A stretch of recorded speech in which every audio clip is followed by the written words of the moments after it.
কলকাতায় নতুন করে করোনা সংক্রমণ, যেমন জানা যাচ্ছে যে গত 7 দিনে 5 জন করোনায় আক্রান্ত হয়েছেন এবং মহারাষ্ট্রে গত মার্চ মাস থেকেই এখনো পর্যন্ত বেশ কয়েকজন করোনা আক্রান্তের হদিশ পাওয়া গেছে। কথা বলবো আমাদের প্রতিনিধি সন্দীপ সরকারের সঙ্গে। সন্দীপ, কি জানা যাচ্ছে? দেখো, নতুন করে 5 জন করোনা আক্রান্তের হদিশ পাওয়া গিয়েছে কলকাতায়। দক্ষিণ কলকাতার একটি বেসরকারি হাসপাতালে 7 দিনে 5 জন করোনা আক্রান্ত ভর্তি হয়েছেন।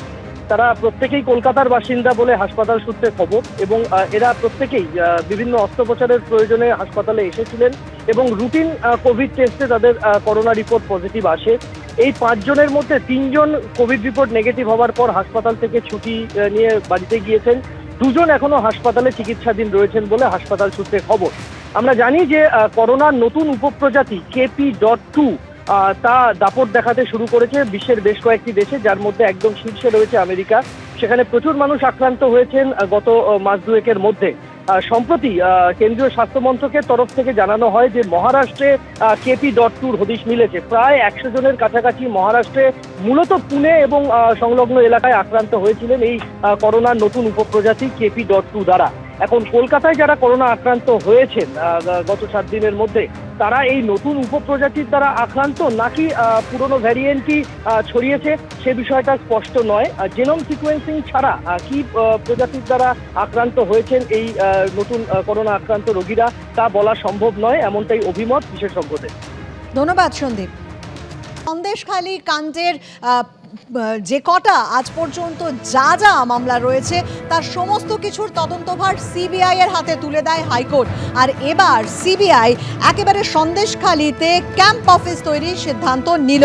সিবিআই সূত্রে খবর, সন্দেশখালী কাণ্ডের তদন্তে নেমে এখনো পর্যন্ত মোট 900টি অভিযোগ জমা পড়েছে কেন্দ্র এজেন্সির কাছে, এবং কেন্দ্র এজেন্সির সূত্রে খবর গ্রামবাসীদের অনেকেই ইমেল মারফত অভিযোগ জানাতে পারছেন না। নিজাম প্যালেসের অফিস থেকে রোজ সন্দেশখালী যাতায়াত সময় সাপেক্ষ, এমনটাই মত সিবিআই। কথা বলবো আমাদের প্রতিনিধি প্রকাশ সিনহার সঙ্গে।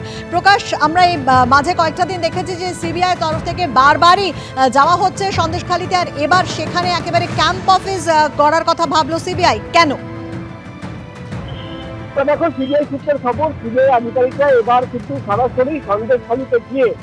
কিন্তু সন্দেশখালীতে গিয়ে ক্যাম্প অফিস বানিয়ে তদন্ত করবেন। এবং তুমি জানো, হাইকোর্টের নির্দেশের পর প্রায় প্রতিদিনই সিবিআইয়ের আধিকারিকরা সন্দেশখালী এবং ওই এলাকায় যান, তারা কিন্তু অনুসন্ধান করেন। অর্থাৎ সিবিআই আধিকারিকরা জানাচ্ছেন যে প্রায় 900টি অভিযোগ জমা পড়েছে এবং সেই 900টি অভিযোগের তথ্য যাচাইয়ের জন্য অনুসন্ধানের কাজ তারা করছিলেন। এবং তার জন্য কিন্তু প্রতিদিন নিজাম প্যালেস থেকে টিম বেরোতো, 2-3টে করে টিম বেরোতো। তারা সেখানে সারাদিন গিয়ে কাজ করতো এবং আবার ফিরে আসতো। দুটো কারণে মূলত ক্যাম্প অফিস বানাতে চাইছেন সিবিআইয়ের গোয়েন্দারা। প্রথম কারণ, প্রতিদিন ঘন্টার পর ঘন্টা কিন্তু ট্রাভেলিংয়ে টাইম চলে যাচ্ছে।